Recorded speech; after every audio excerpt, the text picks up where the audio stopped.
ka na? Ayos ka lang ba? Happy ka ba? O sad pa rin ba? Kaya't halika na, sumama ka na selfie na, groupie na at iba pa. Bata matanda, biyuda at biyuda, may asawa man o kaya'y wala. Sama-sama tayo'y maglakbay, dito ka na, di ka na mag-iisa. Bebop, bebop na tayo, bebop, bebop na. Let us be hip and let us up, tara sa munting tahanan, tahanan ni Kristo.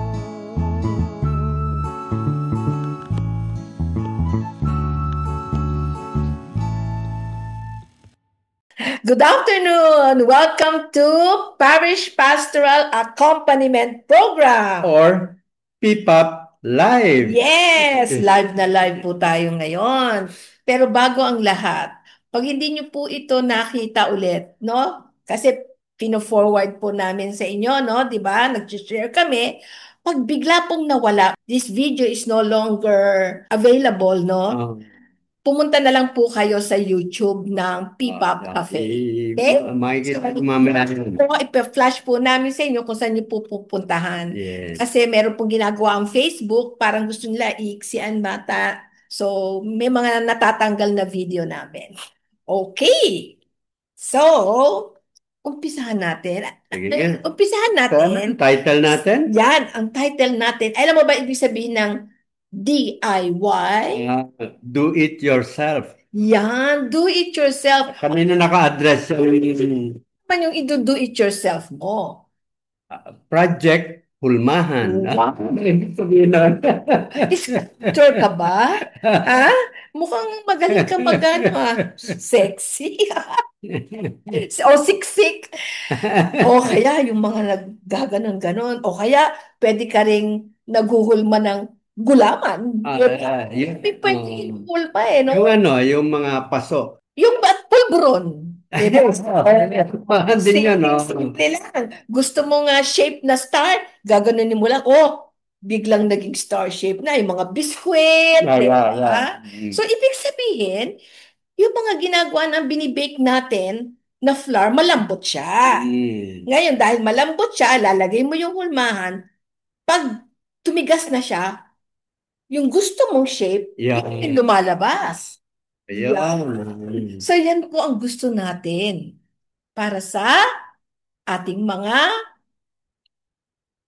magulang or parents. Yes. Yan, sila yung sa kanila naka-address yan. Yan. Para sa inyo, do it yourself. Yes, do it yourself. Project Pulmahan. Sino nga yung ipo-project nila? Ayun. Babasahin natin ngayon. Si Totoy, si Nene. Yan, okay? So, basahin natin. Okay, saan natin? Sige. Sa chapter 7. Towards a better education of children. Okay. So, ano yung nakalagay dyan? 260? Yes. Ang subtitle niya, Where are our children? Yan, okay. Basahin po natin. Simple lang po ito. Okay? Families cannot help but be places of support, guidance, and direction. However, much they may have to rethink their methods and discover new resources. Parents need to consider what they want their children to be exposed to. And this necessarily means being concerned about who is providing their entertainment, who is entering their rooms through television, electronic devices, and with whom they are spending their free time. Yan, okay. Sige, yan muna. Okay, para tingnan natin, sino ba yung mga pumapasok sa kanilang kamuangan? Yan. Lalo na kung wala yung magulang. Totoo po yan. Siyempre, alam mo naman, nung panahon noon at saka panahon ngayon, wala pong kaibahan yan. Iba lang yung nangyayari. Di ba? Noon, walang gadget. pero meron namang TV, di ba? Parang naiiba lang, pero pareho din po yung Ang ngayon, dating. ang mga magulang ngayon ay ang time nila parang anytime. Hindi yun dati kami 8 to 5. After that, doon na kami sa Nasa family bahay namin. na. Ngayon, they are called on demand. Pero malalaki sweldo. Ayan pala ang difference sa magulang, ano. Sa totoo lang talaga, noon, yung overtime parang bihirang-bihira. Ngayon, nasa bahay ka na, naka-online ka naman. Yung trabaho mo, kaya anytime, pwede kang tawagan. Ngayon, hindi overtime yun. Yan ay normal, Parang normal job. normal. Malaki ang bayad sa'yo. And yet, yung time mo, parang anytime. Yeah. Anytime. At saka yung panahon noon, parang pagkaalam ko lang yung mga panggabi, more of sa factory yun eh. 'Di ba? Karamihan. Ngayon, Fees, kami ng panggabi. fees may panggabi na ho. Oh, yan pa yung mga malalaki ang sweldo. Yeah. Oh. Ngayon, ano po ang nangyayari pag panggabi? Siyempre, yung baliktad na. Ang umaga mo, gabi, ang gabi mo, umaga. Ang nagtuturo sa mga bata, lumalabas yung gadget. Yan. Kasi dahil nga wala yung parents, or kahit nandun ang parents, kasi yung parents na naglalaro ng gadget. Pwede rin. Hindi ba? Yung parents, o kaya work from home, nandun ang parents, pero hindi nila nabibigyan ng pansin yung mga bata. So ito yung ibig sabihin niyan. So yun ang situation ngayon. Medyo mahirap. Pagkatapos sa mga bata pa, ang tinatawag natin ng alpha generation. Ito yung mga bata na talagang parang may sariling mundo. So all situations are coming to yung mga magulang ngayon, ang kailangan talaga to make a lot of adjustments. Okay, so continue natin ha. Only if we devote time to our children, speaking of important things with simplicity and concern, and finding healthy ways for them to spend their time, will we be able to shield them from harm. Vigilance is always necessary, and neglect is never beneficial. Parents have to help prepare children and adolescents to confront the risk, like example, yung aggression, abuse, or drug addiction. Yun. Yan, hindi lang TV. No? Ibig sabihin, lalo na kung nag-aaral na sila. Even yung mga bata pa, mga high school, na iinganyo sila diyan sa mga addiction na yan, drugs, mga bisyo. Kasi yan naman yung mga influence sa mga barkada, sa mga kaibigan. So dyan, wala ngang hawak na gadget, pero depende naman sa influensya ng mga kasama nila. Okay? So kailangan daw talaga vigilant po tayo dito. Hindi naman tayo magiging vigilant kung wala tayong time sa kanila, 'di ba? Paano mo malalaman? O kaya wala talaga, OFW. Yan. Pero Kaya, ngayon, dahil sa ang technology ngayon, advanced na.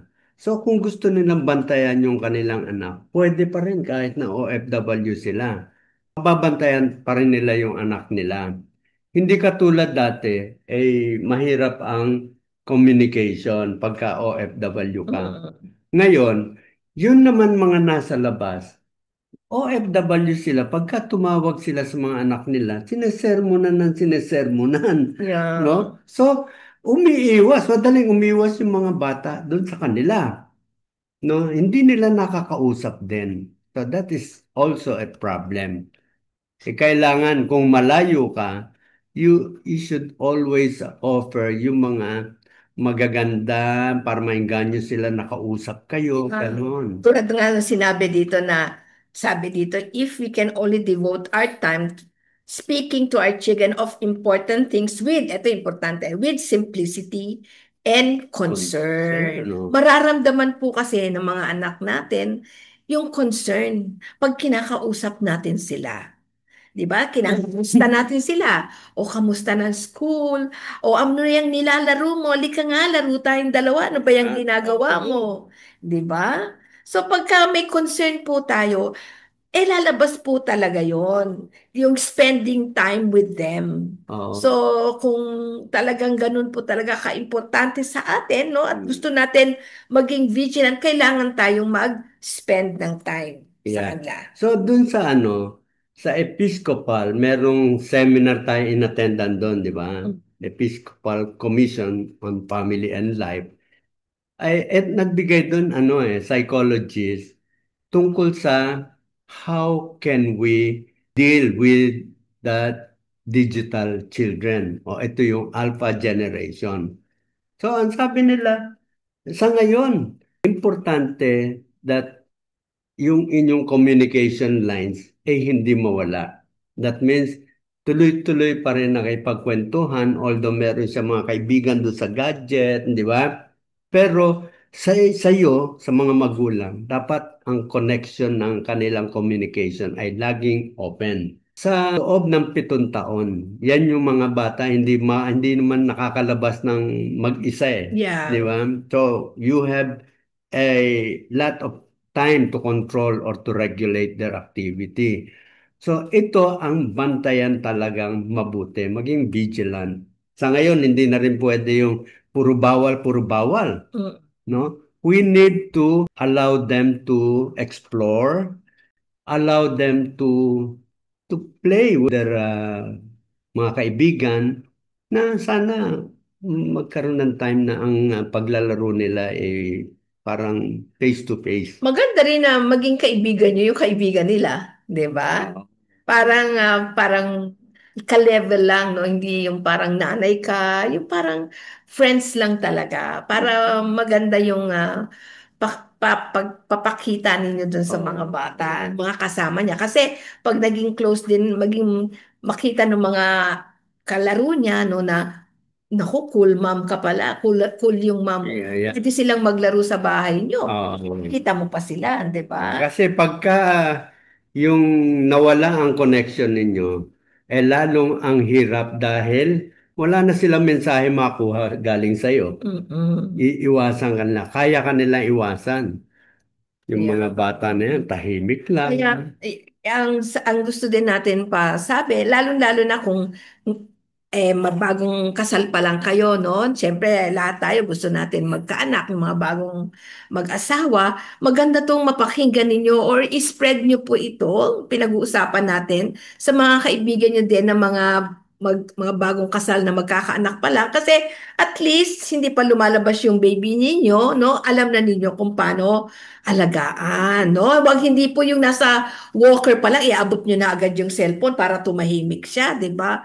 As much as possible, wag po natin sila pahawakan muna ng gadget habang maliit pa. No, hindi naman natin sinasabing huwag humawak kasi hindi naman pwede dahil siyempre sa school, yan din ang Sa atin, ginagamit. nagkaroon tayo ng maganda experience sa mga bata. Kasi sumama kami sa isang community. Sa community na yun, sa Couples for Yeah, Christ. correct. Meron talagang yung mga bata, ang kalaro nila, Mga puro bata, Kids for Christ, di ba? Yes. Pag medyo umabot na sila ng mga 13 years old, Youth for Christ naman sila.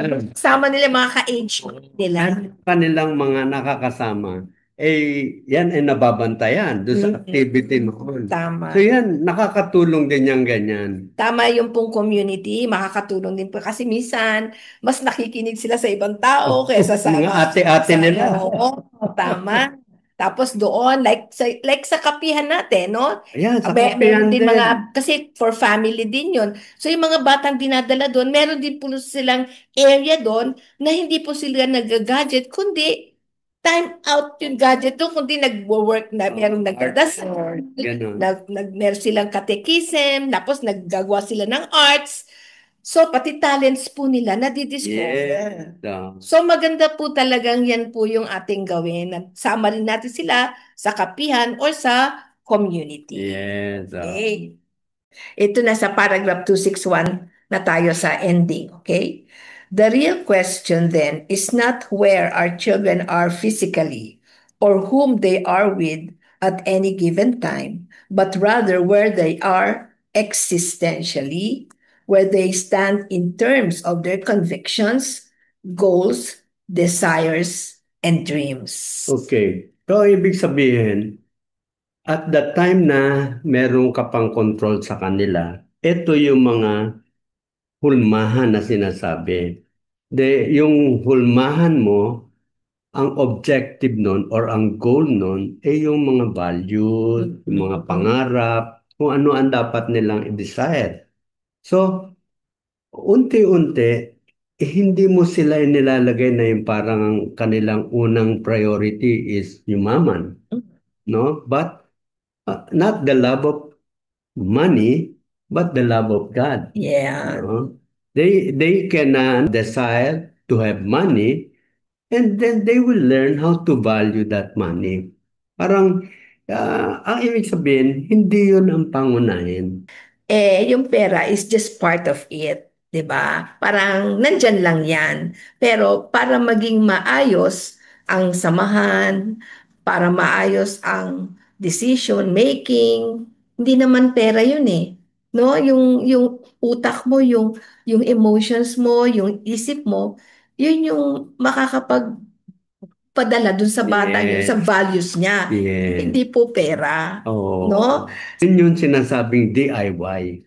So, parang every time that you are with your children, yun ang hulmahan na inaayos mo talaga. Baka kung dala-dala mo yung hulmahan mo. So, I will have to teach them etong mga tamang virtues, tamang Values. values. Yan. Kaya sinasabi dito na pag si God po ang unang naipasok natin sa kanila, si Lord po ang magtutulong sa kanila para magdesisyon ng tama, para gumawa ng tama.